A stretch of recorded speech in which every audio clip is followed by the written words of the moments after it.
رب العالمين وأفضل الصلاة وأتم التسليم على سيدنا محمد وعلى آله وصحبه أجمعين. اللهم علمنا ما ينفعنا وانفعنا بما علمتنا وزدنا من كرمك علما يا أكرم الأكرمين. ربنا افتح بيننا وبين قومنا بالحق وأنت خير الفاتحين. لا حول ولا قوة إلا بالله العلي العظيم. لا حول ولا قوة إلا بالله العلي العظيم. Muslimin dan muslimat sekalian, alhamdulillah kita sama-sama sekali lagi kita berada dalam majlis ilmu, dalam majlis pembacaan kitab Bulughul Maram min Adillatil Ahkam karangan Al-Imam Al-Hafiz Ibn Hajar Al-Asqalani rahimahullahu ta'ala.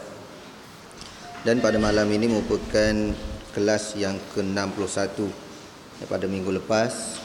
Saya minta maaf banyak kerana lewat bagi tahu bahawa kelas kita ditangguhkan. Sebab saya pun diminta lewat, dimaklumkan lewat untuk saya mengisi satu program jemaah yang dibuat di sini. Jadi bertembung dua dalam satu masa tak menasabah lah pula. Dan pula tuan dia orang yang sama. Jadi itu satu kelemahan sedikit dari sudut, di antaranya dari sudut komunikasi kerana terlewat maklum dan seumpamanya.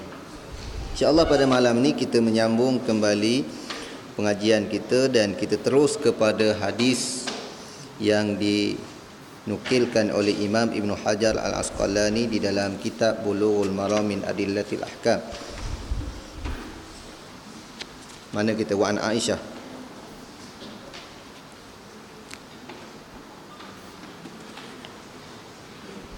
Wa an Aisyah radhiyallahu anha qalat ja'atni Barirah. Itu.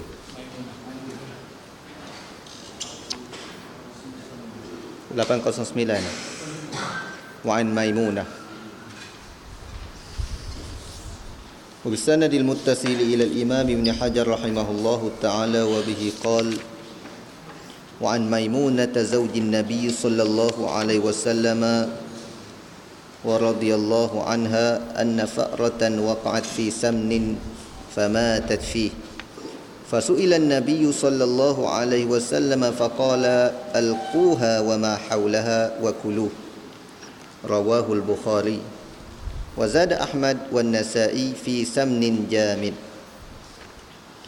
Hadis yang bermaksud daripada Maimunah radhiyallahu anha, isteri Nabi sallallahu alaihi wasallam, menceritakan bahawa pernah seekor tikus terjatuh ke dalam minyak samin. Sini minyak yang beku. Samin ni minyak yang beku. Lalu mati di dalamnya. Kemudian kes itu ditanyakan kepada Nabi sallallahu alaihi wasallam, maka baginda sallallahu alaihi wasallam menjawab, buanglah bangkai tikus itu berikutan dengan bahagian yang di sekitarnya. Buang bangkai tikus dan hak yang kena dengan dia tu. Dan makanlah olehmu bakinya. Hadis riwayat Bukhari, Ahmad dan Nasa'i. Hadis riwayat Bukhari, Ahmad dan Nasa'i menambah dalam riwayatnya bahawa tikus itu terjatuh ke dalam minyak samin yang telah membeku. Minyak yang beku. Wa an Abi Hurairah radhiyallahu anhu qala Rasulullah sallallahu alaihi wasallam idza waqa'atil fa'ratu fis samni fa in kana jamidan fa'alquha wa ma hawlaha wa in kana ma'ian fala taqrabuh. Ditulis ma'ian, ma'i, hamzah duduk atas rumah. Duduk atas ya tu, bukan ya tu, hamzah. Ma'ian fala taqrabuh. Rawahu Ahmad wa Abu Dawud wa qad hakama alaihi al-Bukhari wa Abu Hatim bil wahm. Daripada Abu Hurairah radhiyallahu anhu menceritakan bahawa Rasulullah sallallahu alaihi wasallam pernah bersabda, apabila tikus jatuh ke dalam minyak samin, iaitu dalam minyak yang sudah membeku, maka buanglah bangkainya dan bahagian yang sekitarnya. Tetapi jika samilnya, iaitu minyaknya cair, maka janganlah kamu mendekati ataupun memakannya. Hadis riwayat Ahmad dan Abu Daud. Tapi Bukhari dan Abu Hatim menilai sanad hadis ini, menilai menghukumnya ada waham, ada kelemahan. Maknanya secara mudah kita nak faham, Bukhari dan Abu Hatim Ar-Razi menghukumkan hadis ini sebagai hadis dhaif. Dua hadis, hadis Maimunah dengan hadis Abu Hurairah radhiyallahu anhu. Hadis Maimunah dari sudut kedudukan hadis memang tidak dipertikaikan lagi tentang kesahihannya.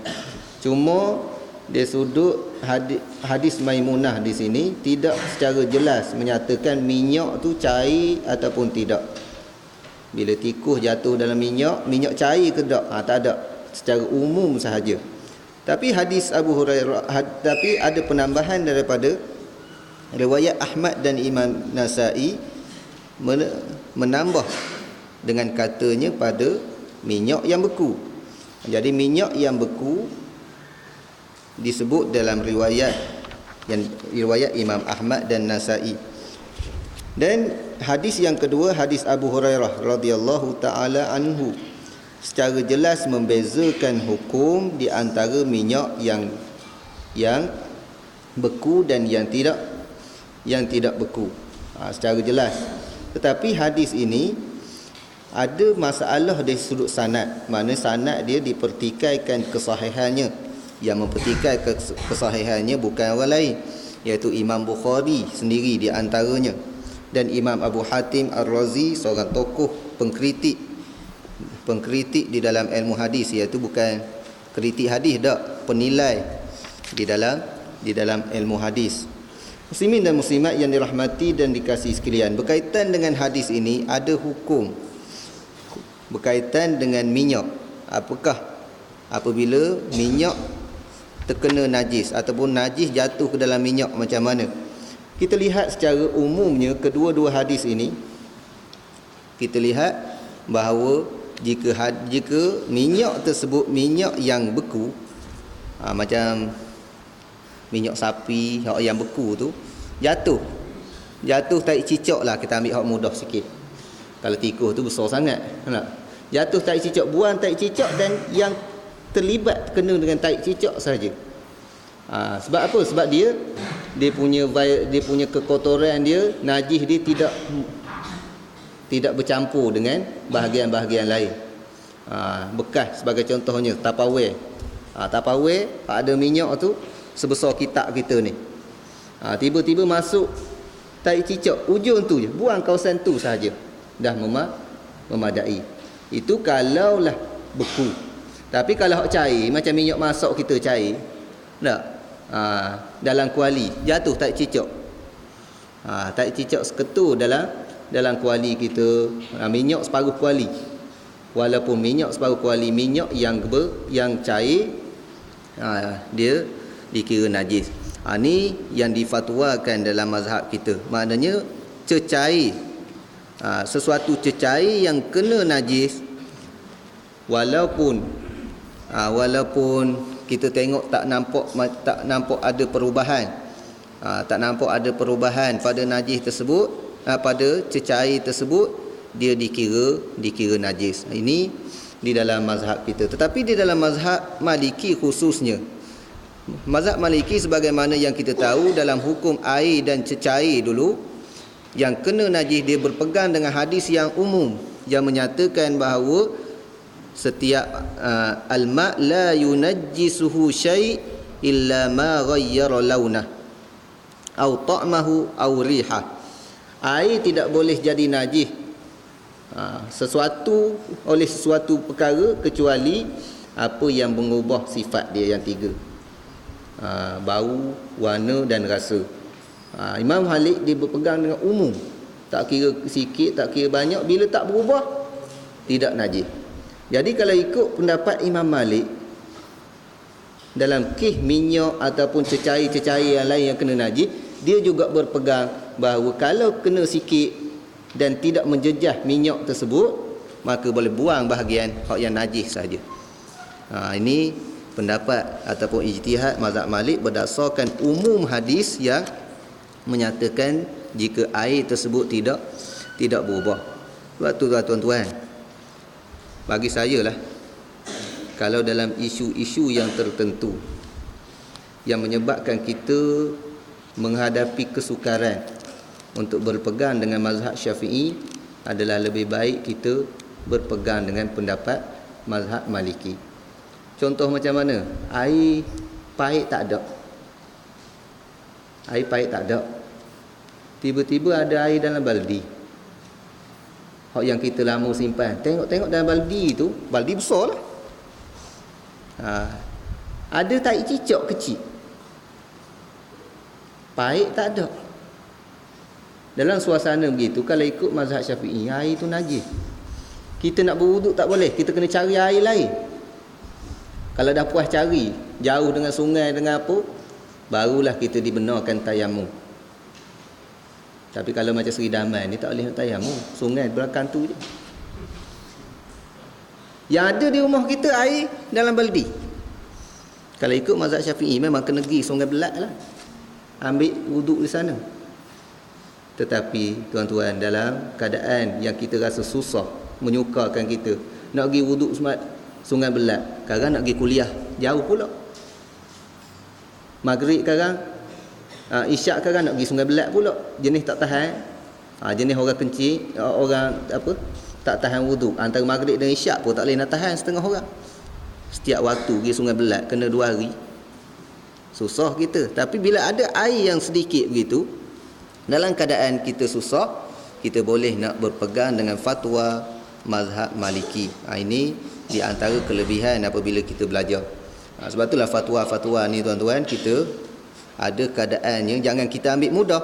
Tetapi bila kita sempit, kita boleh jadikan fatwa-fatwa ulama'-ulama' muktabar yang mempunyai hujah-hujah dan dalil-dalil yang kuat ini sebagai cara kita nak menyelesaikan, salah satu cara untuk kita nak menyelesaikan masalah.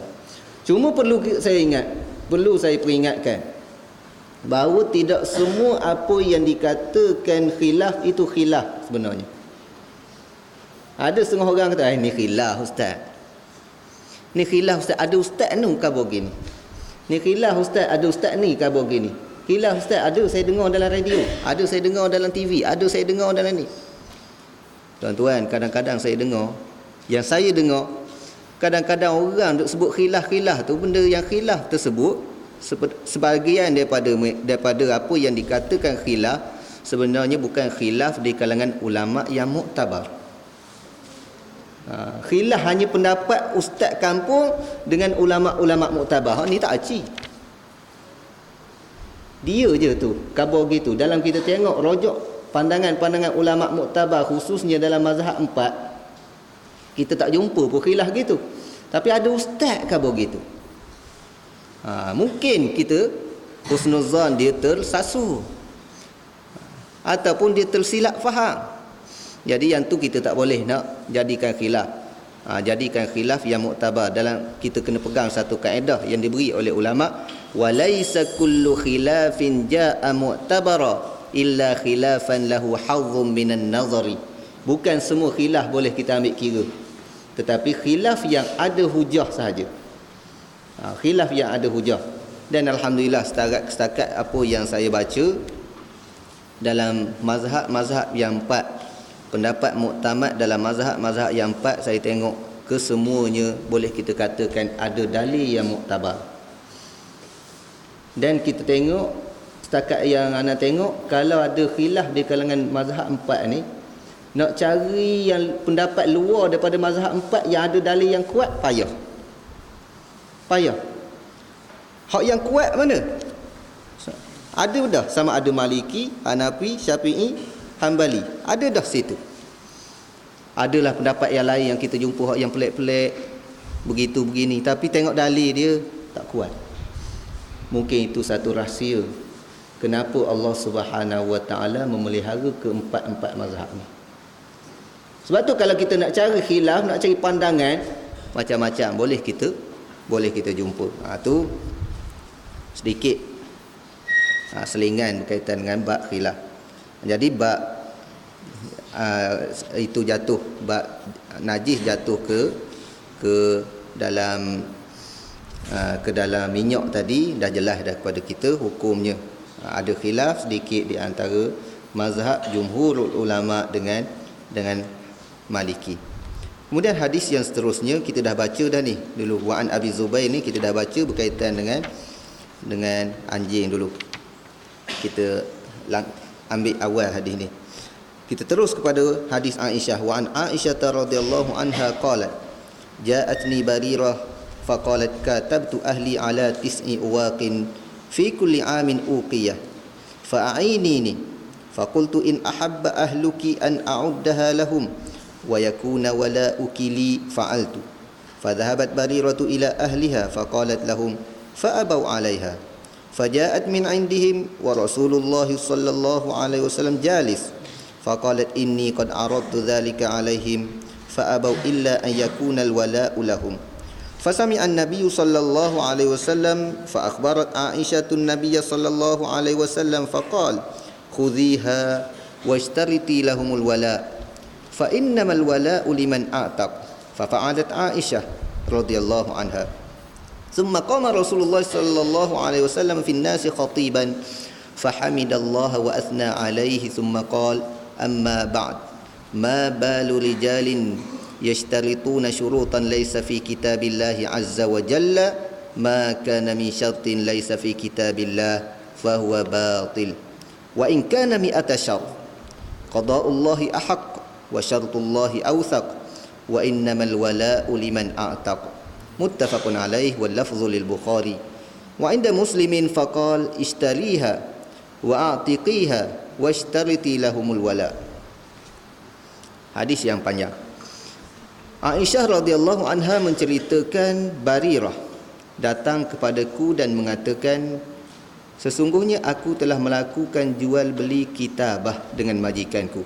Apa makna jual beli kitabah? Barirah ni seorang hamba. Dia hamba yang dia pakat dengan tuan dia, kalaulah dia boleh membayar sekian-sekian dia akan merdeka. Tu maknanya jual beli kitabah dengan majikanku sebanyak 9 uqiyah. Banyak mana janji kalau dia bayar boleh merdeka 9 uqiyah. Untuk membayar kemerdekaan diriku dengan bayaran 1 uqiyah setiap tahun. Setahun satu. Tak banyak. Bolehkah kamu membantuku? Aku menjawab. Aisyah menjawab, jika majikanmu setuju, aku dapat menyediakan wang sebanyak itu untuk membayar mereka dengan syarat walakmu adalah untukku. Nescaya aku bersedia melakukannya. Apa makna walak nanti kita cerita kemudian.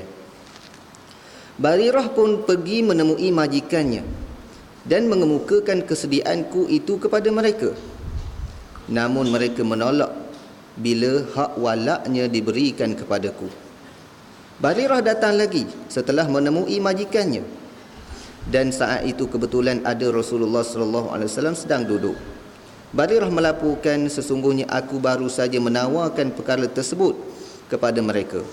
Namun mereka menolak kecuali jika hak walakku tetap menjadi milik mereka.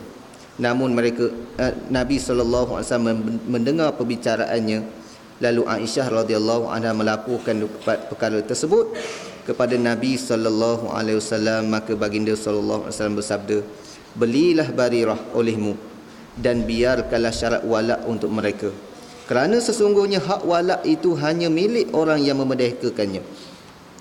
Aisyah radhiyallahu anha melakukan apa yang diperintahkan oleh baginda sallallahu alaihi wasallam.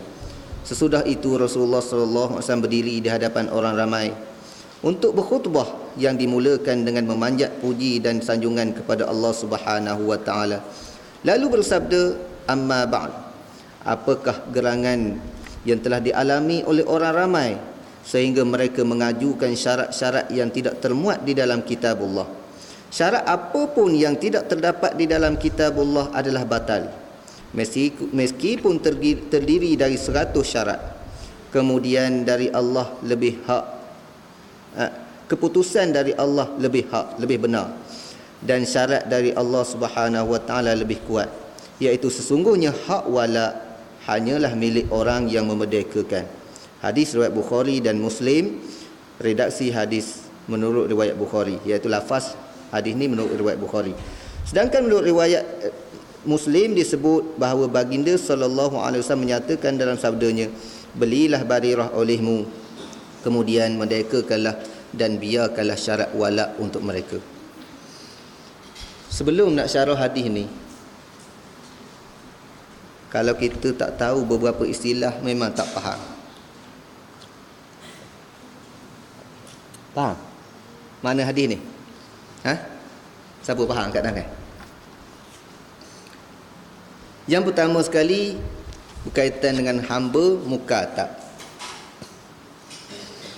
Kaitan dengan hamba mukatab, dia hamba yang dijanjikan oleh tuan dia. Dia dah buat satu pakatan persetujuan dengan tuannya untuk tuannya melepaskan dia untuk mencari sedikit harta, dan harta tersebut akan dijadikan bayaran untuk dia memerdekakan diri. Contoh, kalau Mamat ada seorang hamba, Mamat kata, mu ni aku bagi pelepasan padamu, dalam sehari aku bagi antara Asar dengan Zuhur, tak apa, mugilah nak cari kerja di mana sekalipun, waktu lain mu kena bertugas dengan aku bagi tempoh tersebut setiap hari, dan kamu kalau nak merdekakan diri kamu kena bayar sekian-sekian, sebulan berapa. Kamu boleh tebus diri kamu dengan bayaran tersebut, kamu merdeka. Itu dinamakan hamba mukatab.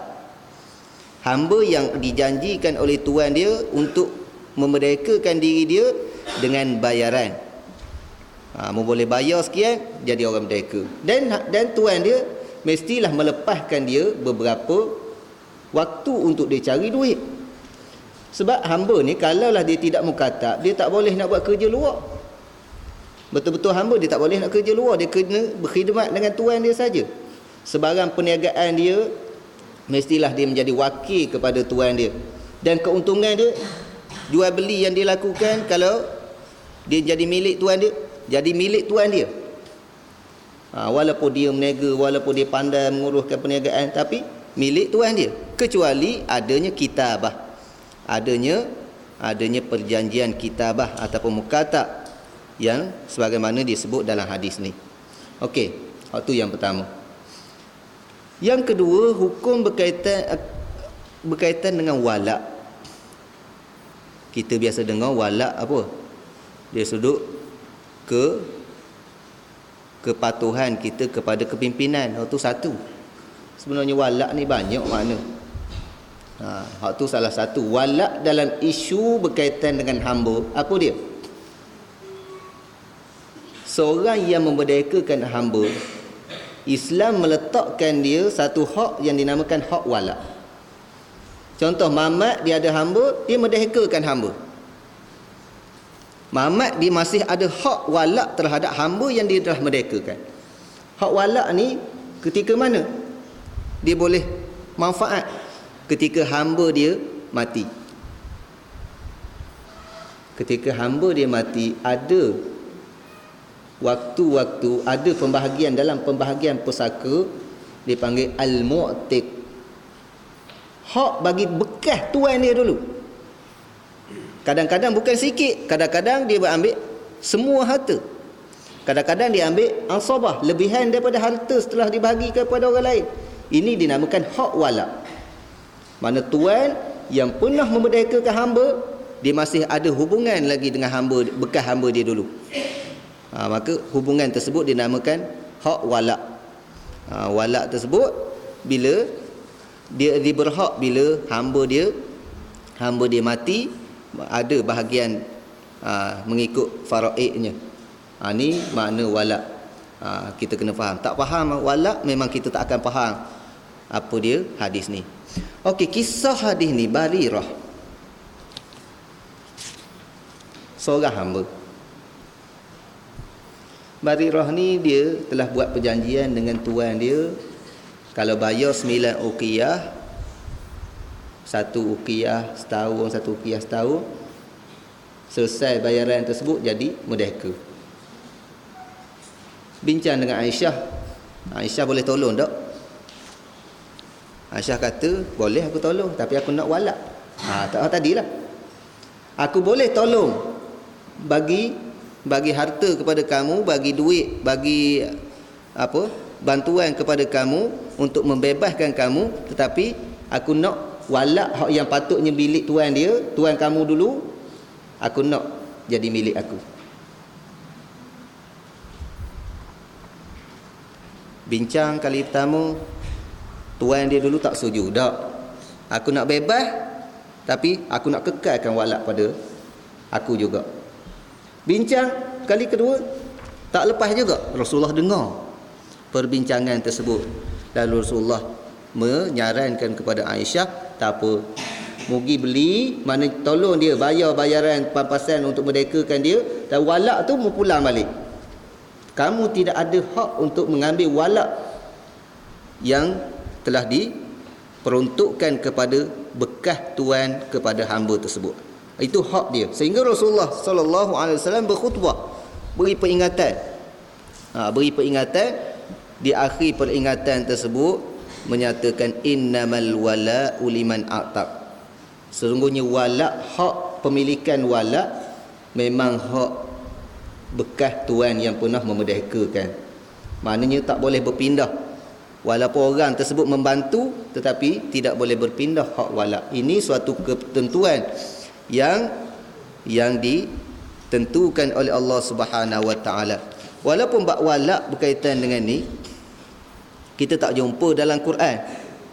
Di sini disebut kenapa ada satu puak yang mensyaratkan syarat yang tidak ada dalam kitab Allah, iaitu bukan syarat, jangan kita silap faham, cari dalam Quran tak ada, tapi syarat yang bertentangan dengan hukum Allah. Hukum Allah Ta'ala, walak adalah milik bekas kepada tuan hamba tersebut. Maknanya bekas majikan dia dulu. Hal ni tak boleh nak ubah. Walaupun sampai 100 perbincangan, 100 syarat, kalau bertentangan dengan hukum Allah, dia tak jadi apa. Letak syarat begitu, syarat begini, syarat begitu, syarat begini, tak jadi apa. Al-muslimuna ala syurutihim. Orang Islam bergantung pada syarat mereka, tetapi syarat yang selagi mana tidak menghalalkan apa yang diharamkan oleh Allah Ta'ala dan mengharamkan apa yang dihalalkan oleh Allah Ta'ala. Jadi bagi hak walak, Allah Ta'ala dah tentukan milik tuan asal yang memerdekakan hamba. Dia tak boleh nak pindah kepada orang lain. Jadi kaitan bab ni dengan bab jual beli, iaitu bab syarat tadi. Bab syarat maknanya tidak boleh dalam jual beli berlaku adanya syarat-syarat yang bercanggah dengan hukum yang telah termaktub di dalam Al-Quran ataupun yang telah dinyatakan oleh Rasulullah sallallahu alaihi wasallam. Kalau ada syarat yang seumpama tu, dia merupakan syarat yang batil. Jadi boleh faham dah sepintas lalu hadis tu. Tapi kalau tak ingat molek, 2 minggu je lupa dah apa dia walak, apa dia itu. Tak?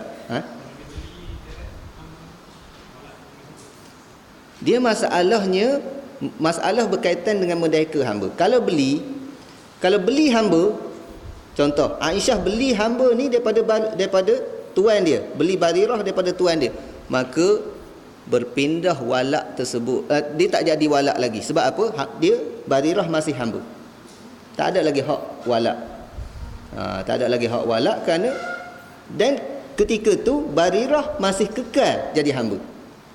Kalau dibeli tu hamba, kekal jadi hamba. Tapi walak ni bila berlaku selepas merdeka hamba. Tu hukum berkaitan dengan hamba. Dah ustaz, buat apa pula nak sibuk-sibuk bab hamba, zaman sekarang ni tak ada hamba. Oleh kerana ini pesaka daripada Rasulullah, kita ambillah juga. Jangan kita letakkan tepi. Cuma dari sudut kepentingan kita nak bahas panjang, oleh kerana masalah ni tidaklah jadi suatu perbahasan yang kena pada tempat kita ni, maka kita tak perlulah bahas terlalu panjang sangat. Tiba-tiba ustaz minggu depan nak buat kuliah, umum. Ceramah umum tajuk bab walak. Bab walak apa? Walak hamba. 3 jam bahan situ. Bab walak hamba. Tu tidak mungkin tidak tepatlah pada masa. Tapi bila kita membicarakan hadis-hadis Rasulullah sallallahu alaihi wasallam dalam kitab-kitab hadis, kita tak boleh nak pilih. Sebaiknya kita tak pilih mana-mana hadis kita baca. Kerana ada manfaatnya, walaupun dia bab walak, dia ada berkaitan dengan syarat tadi.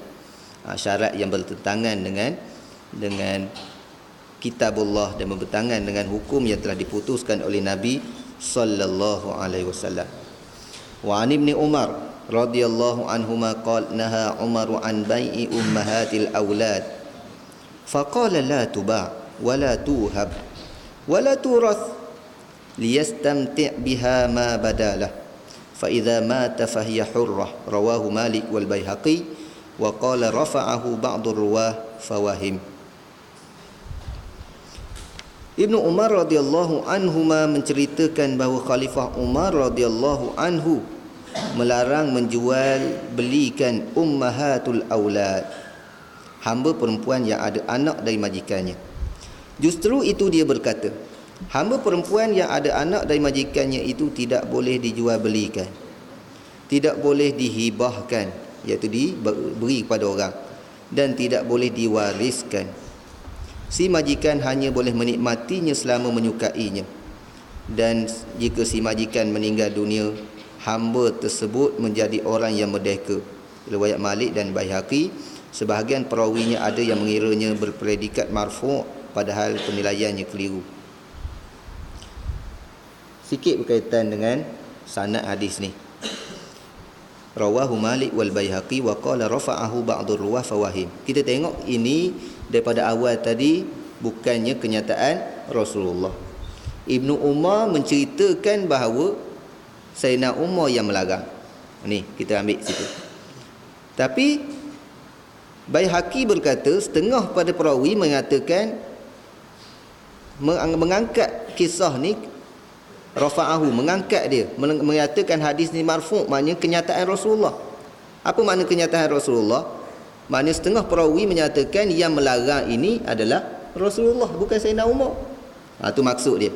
Rafa'ahu ba'dur ruwah, makna mengangkat. Sebahagian perawi mengangkat hadis ni menjadi marfu', iaitu bukannya kenyataan Sayyidina Umar, tetapi kenyataan bukannya perbuatan Umar, iaitu tetapi perbuatan Rasulullah yang melarang. Itu satu. Tapi fawahim, pandangan yang mengatakan ataupun perawi yang mengangkat kenyataan ini sehingga mengatakan ini larangan daripada Rasulullah, perawi tersebut wahim, tersilap. Jadi yang tepatnya adalah kenyataan ini, kenyataan Sayyidina Abdullah bin Umar yang menyatakan larangan tersebut daripada Sayyidina Umar Al-Khattab radhiyallahu anhu. Jadi itulah yang tepatnya kenyataan tersebut, kenyataan Sayyidina Umar. Hadis yang seterusnya, jadi syarah hadis ni kita syarah 2 hadis sekali. Dia ada kaitan. Wa an Jabirin radhiyallahu anhu qala kunna nabi'u sarariyana ummahatil aulad wan nabiyyu sallallahu alaihi wasallam hayy la nara bidzalika ba'sa. Rawahu an-Nasa'i wa Ibnu Majah wa Ad-Daruqutni wa sahhahahu Ibnu Hibban. Jabir radhiyallahu anhu telah menceritakan bahawa dahulu kami menjual belikan hamba-hamba perempuan kami yang sudah ada anak dari kami, padahal Nabi SAW masih hidup, namun baginda tidak melarang perkara tersebut. Hadis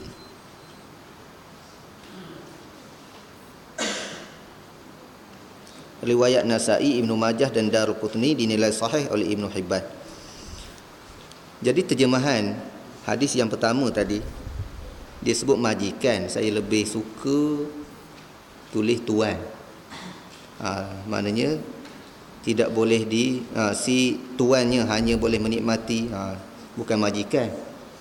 Sebab kalau majikan ni kita bimbang, takut orang silap faham.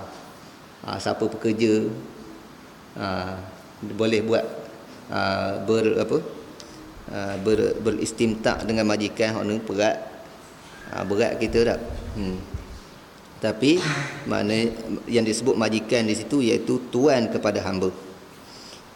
Kemudian terjemahan la nara bidzalika ba'sa. Sini ditulis namun baginda tidak melarang perkara tersebut.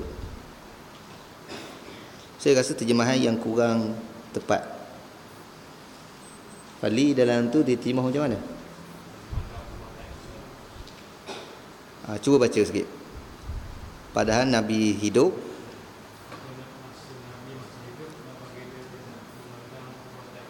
dan baginda tidak memandang perbuatan itu salah. La nara. Dalam hadis la nara. La yara.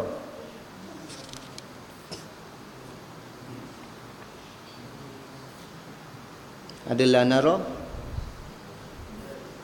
Semua la yara.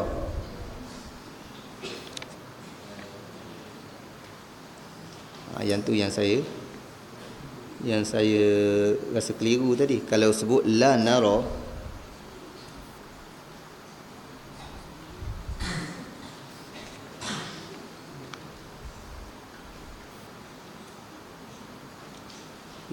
kalau sebut la yara, maknanya tepatlah terjemahan tu. Tapi apa yang dalam buku terjemahan saja ni la nara, dan dalam kitab, dalam syarah Dr. Nuruddin Aitel, la nara, bukannya la yara. Dan disebut pula dalam syarah dia kata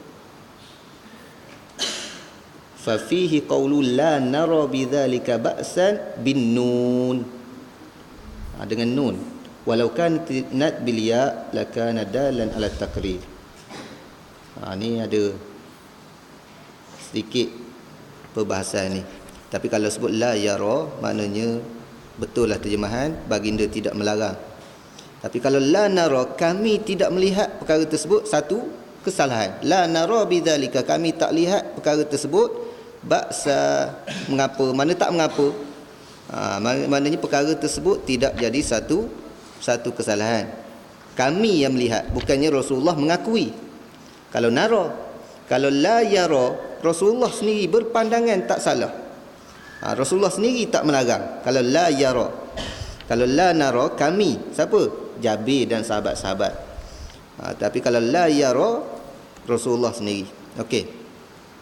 Kaitan dengan dua hadis ni, saya kena sebut juga istilah ummahatul aulad. Ummahatul aulad, kalau kita nak terjemah, ummahat jamak pada ummun, ibu-ibu. Al-aulad anak, ibu anak. Saya tengok terjemahan kepada ummahatul aulad, setengah-setengah kitab pelik-pelik. Kalau sebut ibu anak, kita tak faham, dia perlu kepada syarah. Apakah yang dimaksudkan ibu anak? Kita tahu Al-Quran menyatakan walladzina hum li furujihim hafizuna illa ala azwajihim aw ma malakat aymanuhum. Antara yang dibenarkan oleh Islam melakukan persetubuhan ala azwaj, pasangan, isteri-isteri, satu. Yang kedua, au ma malakat aymanuhum, hamba yang dimiliki, hamba perempuan yang dimiliki. Seorang tuan yang memiliki hamba, maka dia boleh melakukan persetubuhan ataupun jima' dengan isteri, dengan hamba dia. Jadi hamba dia, hukum dia macam isteri lah juga. Dia boleh jima'. Bila berlakunya persetubuhan di antara tuan dengan hamba, dan hamba tersebut mengandung dan melahirkan anak, hamba yang melahirkan anak hasil persetubuhan dengan tuan dia, waktu dinamakan ummahatul aulad, ibu kepada anak. Bukan ibu yang biasa ni, ibu hamba yang mempunyai anak hasil persetubuhan dengan tuan, itu nama ummahatul aulad. Hukum berkaitan dengan ummahatul aulad ini, apabila mati tuan dia, dia secara automatik jadi merdeka. Tak payah dimerdekakan, tak payah dibebaskan oleh tuan dia. Tidak, tetapi secara automatik dia bebas. Tu hukum berkaitan dengan ummahatul aulad. Kita tengok dalam hadis ni, Ibnu Umar menceritakan Sayyidina Umar melarang bai'i ummahatil aulad, melarang jual ibu yang dah ada anak. Maknanya kalaulah seorang tuan tu dia melakukan persetubuhan dengan hamba dia dan hamba dia dah melahirkan anak, tiba-tiba dia nak jual ke orang lain, tak boleh. Tak boleh dah nak jual. Dan bukan setakat tak boleh jual, Sayyidina Umar kata la tuhab, nak bagi ke orang pun tak boleh. Tak apalah, hamba ni aku tak perlu dah khidmat dia, bagilah kamu. Ataupun la turas, bila mati tak jadi waris dah. Anak ke siapa tak boleh mewarisi. Berbeza dengan hamba biasa. Hamba biasa, hamba yang kin sebagai contohnya, bila mati tuan dia, anak dia boleh waris, boleh mewarisi hamba tersebut. Tapi bila ummahatul aulad tak mungkin. Tak mungkin dia diwarisi. Dia hanya boleh ambil manfaat termasuk istimta selagi mana dia hidup. Bila mati tuan dia yang telah dengan hasil benih daripada tuan dia sehingga dia melahirkan anak, bila mati tuan tersebut dia jadi merdeka secara automatik. Ini hadis Ibnu Umar. Hadis Jabir pula, dia kata kami biasa jual ummahatul aulad ni. Nampak bercanggah tak? Kami biasa jual zaman Rasulullah lagi. Dia kata Rasulullah la nara fiha ba'sa, kami tak tengok, tidak menganggap dia satu kesalahan. Saya lebih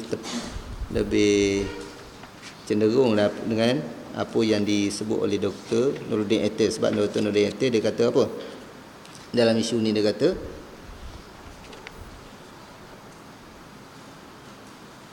wa qad dhahaba jamaahirul ulama ila al-man'i min bai'i ummahatil aulad akhdhan bi jumlatil ahadits fiha wastinadan ila ijma'is sahabah. Kebanyakan ulama, jumhur ulama berpendapat haramnya ataupun dilarang jual ummahatul aulad. Kenapa? Kerana berpegang dengan himpunan-himpunan hadis dan bergantung juga, bersandarkan juga kepada ijma' di kalangan sahabat. Ini yang dinyatakan oleh Dr. Nuruddin Atta.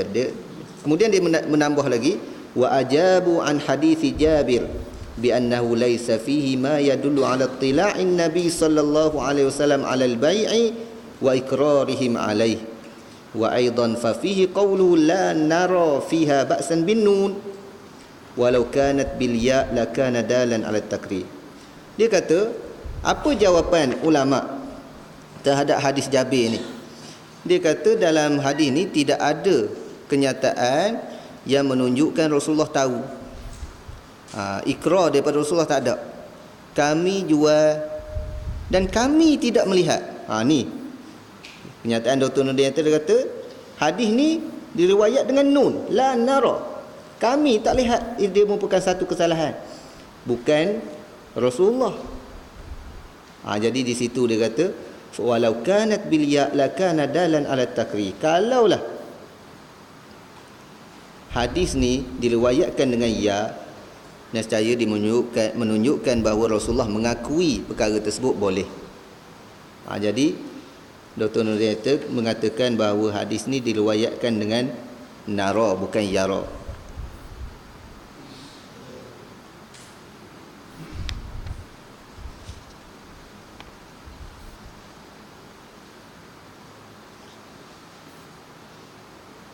Kemudian ada lagi beberapa jawapan yang lain, tetapi secara kesimpulannya itulah jawapan ulama. Jumhur ulama menyatakan bahawa memang ummahatul aulad ini tidak boleh dijual beli dan tidak boleh dibahagikan dan tidak akan diwarisi oleh mana-mana waris dia. Wa an Jabir bin Abdullah radhiyallahu anhuma qala naha an-nabiy sallallahu alaihi wasallam an bai'i fadlil ma, rawahu Muslim, wa zada fi riwayatin wa an bai'i dirabil jamal.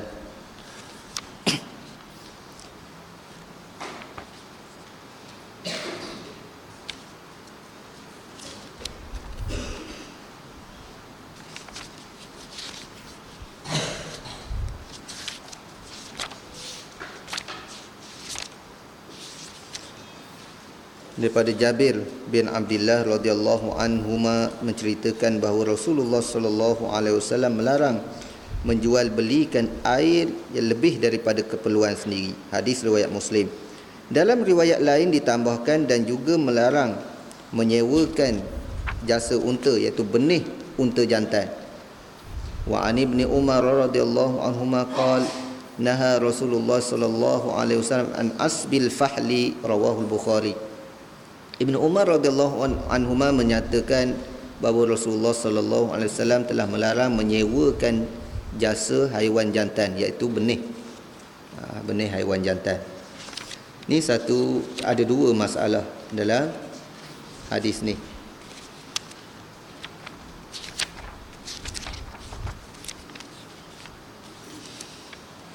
Isu yang pertama berkaitan dengan air. Isu yang kedua berkaitan dengan jantan, binatang jantan yang digunakan untuk persenyawaan. Bahasa kita lah persenyawaan. Berkaitan dengan air ni, memang jelas hadis ni hadis yang sahih. Jelas Nabi melarang kita jual air lebih daripada keperluan kita tak boleh nak jual air. Tapi air hak macam mana, ulama dibahas pula. Jangan kita bahas, kita faham hadis ni secara umum ataupun kita tengok zahir hadis saja. Kalau tengok zahir hadis, Nabi larang daripada jual air yang lebih daripada kegunaan kita. Jadi syarikat jual air botol mineral apa tu haram berlaku lah. Sebab lebih pada dia, apa nak jual. Tapi tuan-tuan, dalam masalah ni ulama mengkhususkan air tersebut air yang menjadi keperluan awam, yang tidak dimiliki oleh sesiapa, yang tidak ada usaha daripada sesiapa menguruskan air tersebut. Sebagai contohnya air sungai. Air sungai dia tak boleh nak larang. Oh ni kawasan aku ni, sungai aku. Kawasan ni mu jangan sentuh sungai ni. Tak boleh. Tak boleh nak larang dan tak boleh nak jual. Mu nak air sungai ni beli secebok 5 posen. Itu yang dinamakan fadlil ma, air yang lebih. Air yang umum yang memang semula jadi, air sungai, air laut, tasik yang besar, air terjun, tu tak boleh nak jual air. Tetapi para ulama menyatakan bahawa kalau ada walaupun air sungai, tetapi ada usaha daripada pihak pengusaha sehingga mereka mengenakan bayaran terhadap air tersebut, hukumnya harus. Macam mana usaha? Paip contoh. Paip asalnya daripada sungai. Air paip yang kita pakai ni. Tapi kita kira macam bayarlah air. Beli tu bayar. Kenapa? Dibolehkan walaupun air tersebut air sungai, tetapi kita bayar atas dasar dia menguruskan. Saya tak bincang tentang harga naik itu, tu bab lain. Tu harga naik tak naik itu bab lain. Tapi asas kepada ambil cas bayaran air paip dibolehkan kerana ada usaha. Ataupun air yang memang diusahakan. Kalau zaman dulu, contoh-contoh zaman dulu, perigi yang kita sendiri gali. Kita sendiri gali dengan usaha, dengan tenaga kita boleh nak ambil cas pada orang. Walaupun air perigi itu kita lebih daripada keperluan kita. Kita anak 3-4 orang, lebih. Maknanya orang lain nak tumpang 2-3 buah rumah, lagi nak tumpang air perigi kita boleh. Cukup, masih mencukupi, tapi kita nak letak cas. Aku nak sekali mandi 5 posen. Mu guna telaga aku sekali mandi 5 posen. Boleh. Dibolehkan. Kerana apa? Kerana ada usaha daripada kita, milik kita. Tapi yang tak boleh adalah yang umum. Air sungai, air alur yang besar dan seumpamanya, laut dan seumpamanya, tanpa ada sebarang usaha. Tiba-tiba kita kata sungai Belat Seri Damai ni, hak yang tepi sempadan dengan tanah Kor ni, jangan ada orang sentuh. Lalu saja bayar tiket RM2, contoh. Itu satu tindakan yang tidak sepatutnya, dan memang Nabi larang. Larangan di sini dinyatakan oleh ulama adalah larangan yang haram.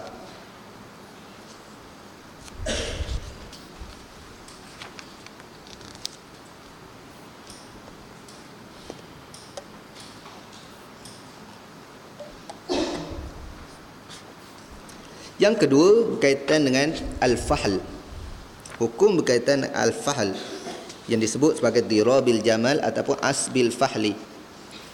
Asbil fahli ni apa makna dia? Binatang yang orang pinjam daripada kita untuk jadikan benih. Kita ada lembu jantan, dia tak ada, dia ada lembu betina saja. Dia pinjam lembu kita tentukan bayaran. Mau pinjam untuk nak persenyawaan, supaya dapat melahirkan anak daripada binatang ternakan kita, dipinjam sekejap dan pinjaman tersebut dikenakan bayaran. Hukumnya juga tidak dibenarkan oleh zahir hadis bagaimana yang disebut di dalam kitab ni. Ini yang ditafsirkan oleh sebahagian ulama, maknanya ujratul jima'. Maknanya ujratul jima' ni upah dia persenyawaan, tak kira lah seminggu ke ataupun sekali buat persenyawaan dan seumpamanya. Ini dilarang. Tetapi ada juga pandangan, satu wajah, satu pandangan menyatakan kalaulah ditentukan masa, dibenarkan juga. Ini satu pendapat yang tidak muktamad di dalam mazhab Syafi'i, dan juga ada satu riwayat dalam mazhab Maliki mengatakan dibolehkan juga. Diboleh juga kalau kata seminggu, tak apalah, mu nak pinjam seminggu, bayarlah, bayar 50 riyal. Itu dibolehkan mengikut setengah pendapat ulama. Tetapi jumhur ulama mereka berdasarkan kepada zahir hadis ni mengatakan bahawa memang tak boleh ambil upah kalau orang pinjam untuk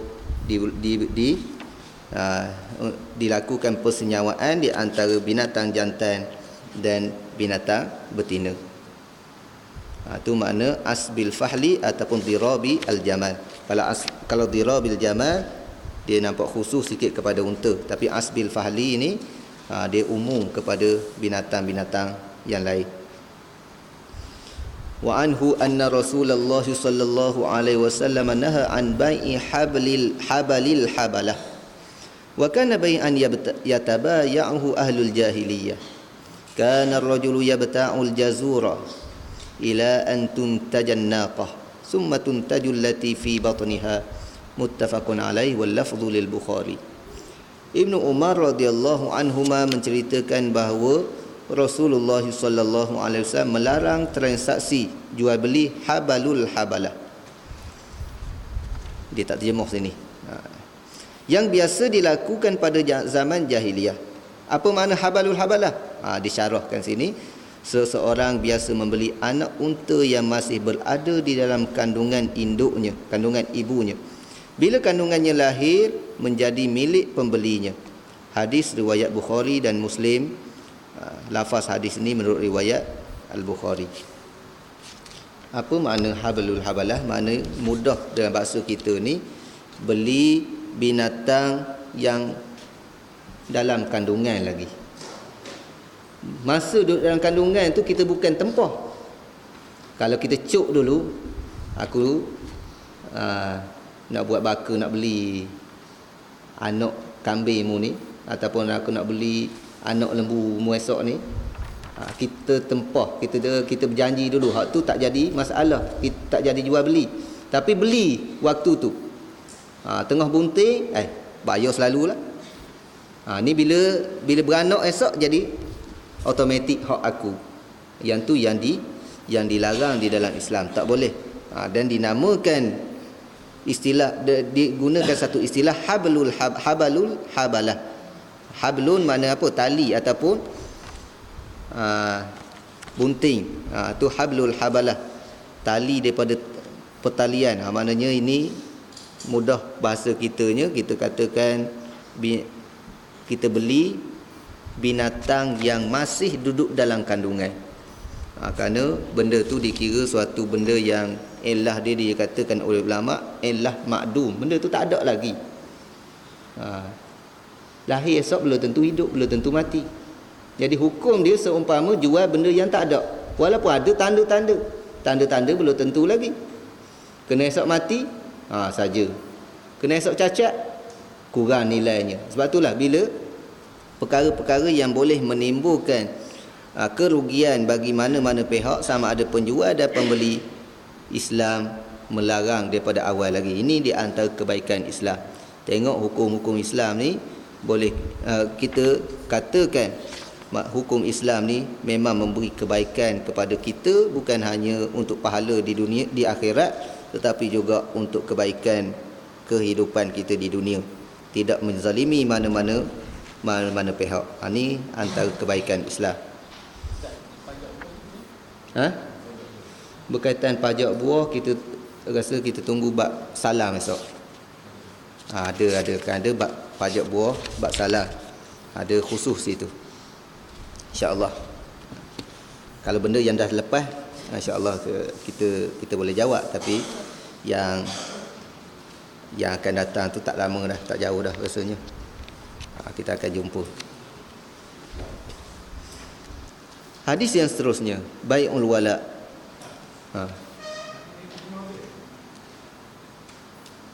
Mana?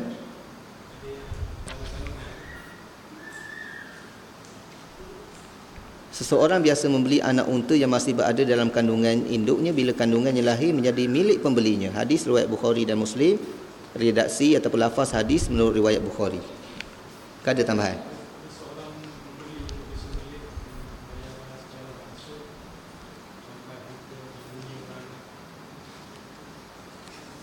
Tengok dia terjemahan macam mana. Saya tengok sikit. Dia terjemahkan ar-rajul yabta'u maknanya membeli. Kalimah baik ni kadang-kadang diguna yabta'u lagi. Ibunya jual beli semacam ini. Beli anak binatang masih kandungan ibunya. Dan jual beli semacam ini biasa dilakukan dalam jahiliyah, iaitu seorang membeli untuk disembelih dengan pembayaran secara beransur sampai unta ibunya beranak, kemudian anaknya itu beranak lagi.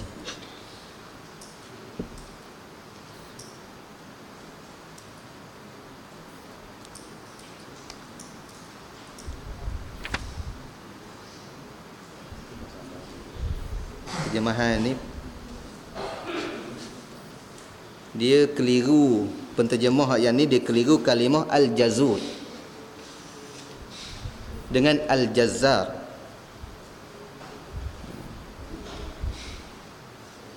Al-jazur, antara makna al-jazur dengan bererti unta. Dan kadang-kadang orang keliru anggap al-jazur ini makna apa? Sebagaimana sini membeli untuk disembelih. Kerana apa? Jazzar, tukang sembelih binatang. Tukang sembelih binatang. Dia tengok jazur ni mungkin daripada kalimah jazzar, maknanya tukang sembelih ni kot.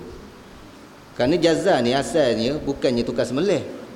Kalau ikut bahasanya, orang yang menguruhkan unta, dia melapah, dia sembelih, dia apa tu, tapi akhir-akhirnya jazzar ni tukang jual, dikatakan orang yang tukang sembelih dan menguruhkan unta, menguruhkan binatang. Tapi di sini dia keliru antara jazzar dengan jazur. Sebab itulah terjemahan beli untuk sembelih tu tidak tepat. Dalam isu ni lebih tepat terjemahan kitab yang ada pada saya ni. Mana kalau dia terjemah seorang membeli untuk disembelih dengan pembayaran secara beransur, mana ada kalimah beransurnya.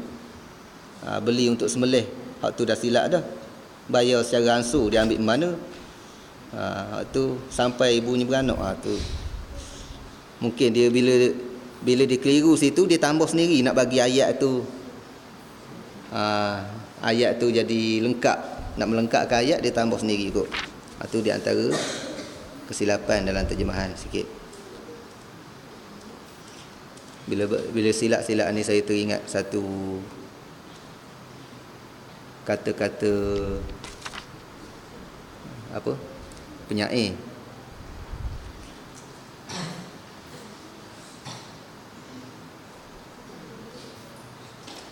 Ataupun kata-kata hikmat. Dia ada satu syair saya tak teringat. Kafa bil mar'i fadlan ay yu'adda ma'aibu. Apa makna dia? Cukuplah kelebihan seorang tu sudah dikira sangat-sangat hebat. Kalaulah keaiban dia boleh kita bilang. Oh, dia tu ustaz tu. Silap ni. Cari-cari tak ada dah. Ada 2-3 silap. Maknanya kesilapan yang boleh dihitung dengan jari, tu kira hebat lah tu. Kafa bil mar'i fadlan an yu'adda ma'ayibu. Keaiban dia, kesilapan dia boleh bilang. Bukan terbilang. Boleh dibilang. Tapi kalau banyak sangat tuan-tuan, saya ada satu buku tu saya tengok, Allah Rabbi, baca 2-3 baris salah terjemah, baca 2-3 baris salah terjemah, baca 2-3 baris, semuka tu 10 lebih salah. Terjemah kitab besar pula tu, Allah. Sebab tu tuan-tuan, bab-bab yang seumpama ni perlu kepada syarah. Kadang-kadang walaupun tersilap terjemahan, bila ada syarahan, dengan syarahan tersebut boleh memperjelaskan semula. Bai'ul wala' wa anhu anna Rasulullah sallallahu alaihi wasallam naha an bai'il wala' wa an hibatih, muttafaqun alaih. Daripada Ibnu Umar radhiyallahu anhu menceritakan bahawa Rasulullah sallallahu alaihi wasallam telah melarang transaksi ataupun jual beli hak wala' dan juga menghibahkannya, iaitu bagi kepada orang. Ni ada kait hadis ni menguatkan lagi hadis tadi. Sebab itulah tuan-tuan, Dr. Nuruddin Itir, dia pensyarah kepada kitab Bulughul Maram ni, kadang-kadang dia susun setengah daripada hadis itu dia tak sama susunan dengan hadis Bulughul Maram. Kadang-kadang hadis ni, sebagai contoh hadis ni, dia letak selepas daripada hadis bab wala' tadi, kisah Barirah tadi. Sebab apa? Sebab dia ada kaitan hadis Ibnu Umar tadi, berkaitan dengan hadis Barirah, berkaitan dengan jual wala'. Jadi dia letakkan sekaligus pada satu bab. Tapi Ibnu Hajar dia kadang-kadang dia tajuk yang sama dia kemudian kan dia selam dengan bab-bab yang lain pula. Tapi bab ni kita dah syarah dah tadi. Hadis yang seterusnya, bab bai'ul gharar. Wa an Abi Hurairah radhiyallahu anhu qala naha Rasulullah sallallahu alaihi wasallam an bai'il hasah wa an bai'il gharar.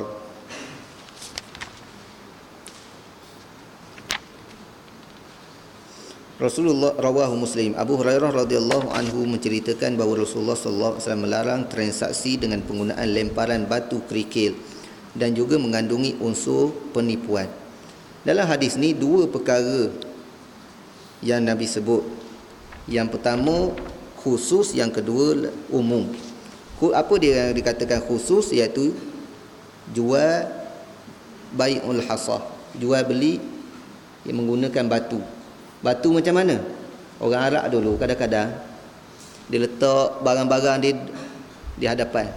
Okey, mu nak beli, bayar sekian-sekian, lempar batu, batu jatuh mana? Hak tu lah mu kena ambil.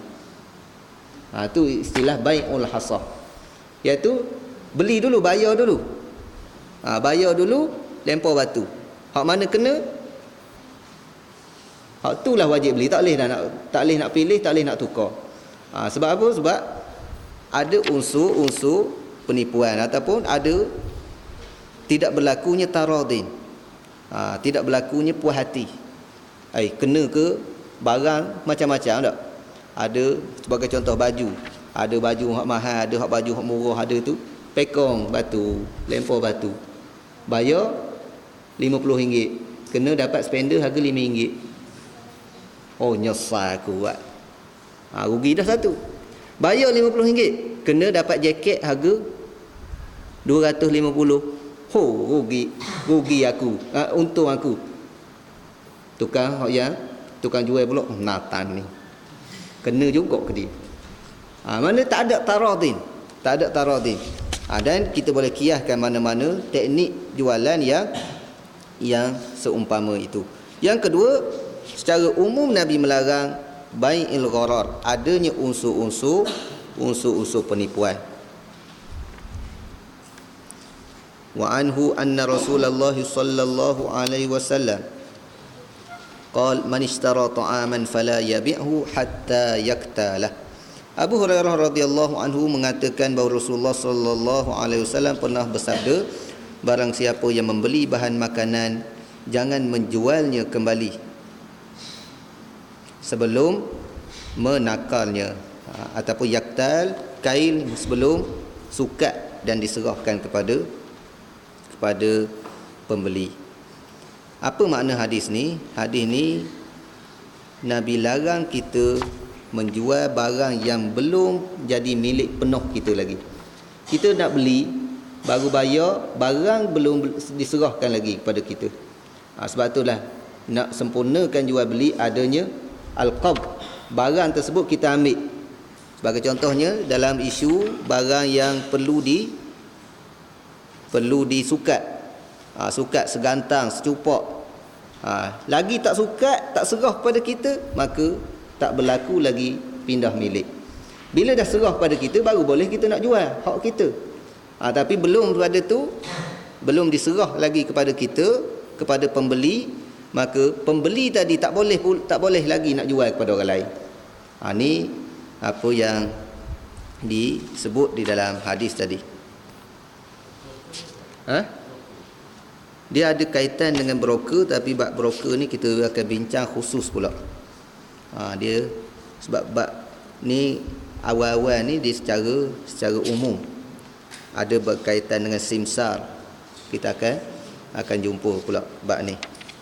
Jadi rasa-rasa kita berhenti dulu situ, walaupun hajatnya nak baca banyak lagi pada hari ni, tapi cukup dulu. Nak kejar Ustaz Amir untuk kita baca kitab Sahih Bukhari pula. Dan insya-Allah saya bila kita habis kitab ni, kita akan buat satu majlis lah. Walaupun Ustaz Amir dah mula kitab Sahih Bukhari, tapi kita akan buat majlis penutup kitab Bulughul Maram, dan majlis tersebut insya-Allah kita pakat jemput belaka lah, yang mana yang pernah mengikuti kelas Bulughul Maram kita ni. Satu persoalan yang saya rasa nak sentuh juga berkaitan dengan ada orang tanya. Saya rasa saya pilih soalan ni pada malam ni. Orang tanya, Ustaz, kadang-kadang kita tengok dalam mazhab Syafi'i mengatakan satu hukum, tetapi tidaklah dia itu merupakan kenyataan Imam Syafi'i. Ataupun kadang-kadang kita tengok dalam orang mengatakan mazhab Syafi'i begini-begini dalam kitab-kitab ni, tetapi bila tengok dalam kitab Imam Syafi'i lain daripada apa yang dikatakan oleh ulama-ulama yang dalam mazhab Syafi'i. Dalam mazhab Syafi'i, tuan-tuan, dia ada qaul imam, kenyataan imam, dan dia ada pendapat yang dikira muktamad di dalam mazhab.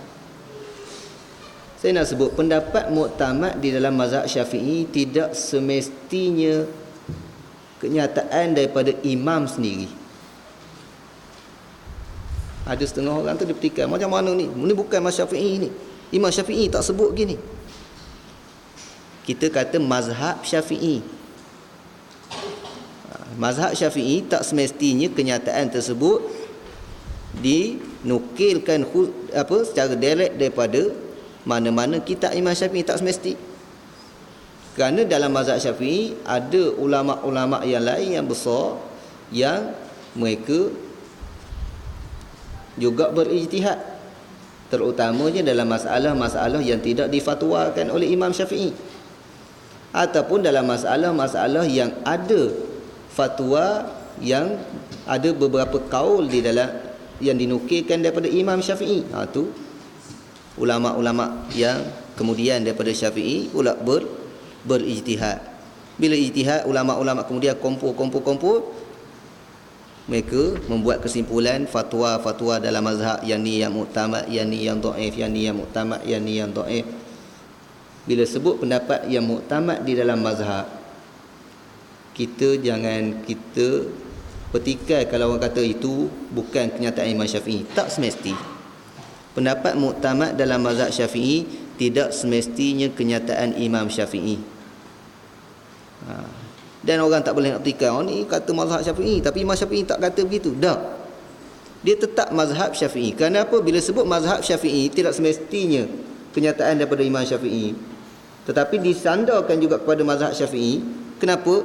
Kerana mazhab ini, mazhab Syafi'i, Hanafi, Hanbali, Maliki ni, mereka ada satu usul, satu asas di dalam mengeluarkan hukum hakam. Asas dia begini, beramal dengan hadis mursalnya begini, makna amalnya begini, hak ni gini. Asas tersebut digariskan oleh Imam Syafi'i. Ulama-ulama yang kemudian yang berijtihad, yang menggunakan asas-asas tersebut, juga dinamakan pendapat mazhab Syafi'i. Jadi tak perlu kita petikaikan, hak ni tak ada dalam kitab ni, maka ini tak boleh kita nak kata mazhab Syafi'i. Awak ni belajar mazhab Syafi'i mana? Itu menunjukkan orang yang tidak mengkaji secara mendalam berkaitan dengan istilah-istilah ataupun asas-asas yang penting dalam mazhab Syafi'i. Bila sebut mazhab Syafi'i, tidak semestinya kenyataan Imam Syafi'i. Satu lagi, bila sebut kenyataan Imam Syafi'i, kadang-kadang tidak dianggap muktamad di dalam mazhab Syafi'i. Saya sebut sebahagian daripada kenyataan Imam Syafi'i dinilai balik oleh ulama-ulama yang mujtahid di dalam mazhab. Sebahagian daripadanya tidak dianggap muktamad kerana di sana ada lagi dalil yang lebih kuat. Mereka pilih pendapat yang lain daripada mazhab Syafi'i, ataupun mereka mentafsirkan kalam Imam Syafi'i dengan penafsiran yang tertentu. Sebab itulah tuan-tuan, kalaulah tak belajar kitab mazhab, jangan kita terlalu cepat kita nak menghukum ataupun nak menyalahkan mazhab tersebut. Dan nak belajar kitab-kitab mazhab ni mestilah daripada orang-orang yang belajar juga kitab mazhab. Dan kita nak belajar kitab-kitab ulama besar, kita kena reti dulu kitab-kitab hak kecil.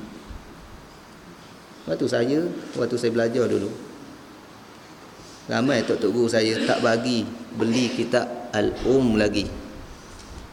Tak bagi lagi nak rojak kitab Al-Umm Imam Syafi'i. Dia kata apa? Dia kata orang yang layak merojak kitab Al-Umm ini adalah orang yang dah memang mahir dalam mazhab. Jadi bila dia baca Al-Umm, dia tidak akan keliru apa maksud yang dimaksudkan oleh Imam Syafi'i.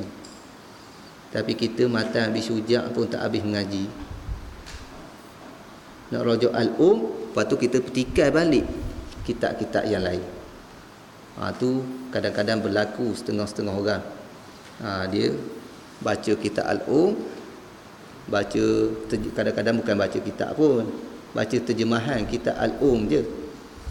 Baca terjemahan kitab Al-Umm, lepas tu tengok tak sama dengan kitab-kitab mazhab Syafi'i dan yang lain dalam pasaran ni, dari segi hukumnya, maka mereka dengan mudah menyalahkan mazhab, menyalahkan ulama-ulama lain.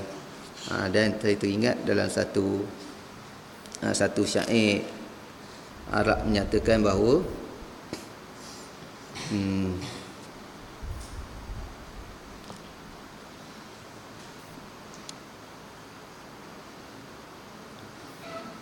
kam min aibin qawlan sahihan wa afatuhu minal fahmi saqimi. Ramai juga orang mempertikaikan benda hak betul. Silap dia hak sendiri silap faham. Sebenarnya dia sendiri hak yang silap faham. Yang ni kita kena hati-hati nak menyalahkan orang, nak mempertikaikan orang, kita kena cermat sedikit. Jangan kita terlalu cepat. Jadi itu Kalau kita nak belajar secara mendalam lagi, kita rojok sungguh istilah-istilah yang digunakan pakai dalam mazhab Syafi'i, sejarah mazhab Syafi'i secara detail, barulah kita nampak gambaran tersebut jelas. Kenapa dinamakan pendapat mazhab Syafi'i walaupun bukan kenyataan daripada imam sendiri. Dan bukan hanya mazhab Syafi'i saya sebut, keempat-empat mazhab setakat yang saya tengok, pendapat-pendapat yang disebut mazhab Maliki juga merupakan tidak semua itu kenyataan fatwa Imam Malik. Apa yang dikatakan mazhab Hanafi juga apatah lagi. Banyak mana fatwa muktamad di dalam mazhab Hanafi berpegang dengan pendapat Abu Yusuf ataupun Muhammad bin Al-Hasan Asy-Syaibani ataupun pendapat Zufar dan seumpamanya. Apatah lagi dalam mazhab Imam Ahmad. Imam Ahmad pun begitu juga. Pendapat yang muktamad di dalam mazhab Hambali tidak semestinya kenyataan fatwa daripada Imam Ahmad itu sendiri. Mungkin daripada tokoh-tokoh ulama di bawah ataupun selepas daripadanya. Itu yang dinamakan mazhab. Kita tak kata ini fatwa imam. Kalau kita nak kata fatwa imam, yang tu kita kena pastikan sendiri daripada Imam Syafi'i. Sebab itulah tuan-tuan, kita nak faham mazhab Syafi'i, kita nak kata ini pendapat mazhab Syafi'i, lebih mudah daripada kita nak kata ini kenyataan Imam Syafi'i. Kalau kita kata ini pendapat dalam mazhab Syafi'i, kita tak tahu siapa yang beri fatwa pun tak jadi salah. Tapi kalau kita nak kata ini kenyataan Imam Syafi'i, kita kena pasti sungguh itu kita ambil daripada kitab-kitab Imam Syafi'i. Itu sedikit perkara yang saya nak sebut, mungkin boleh merongkai sebahagian daripada kekeliruan. Wallahu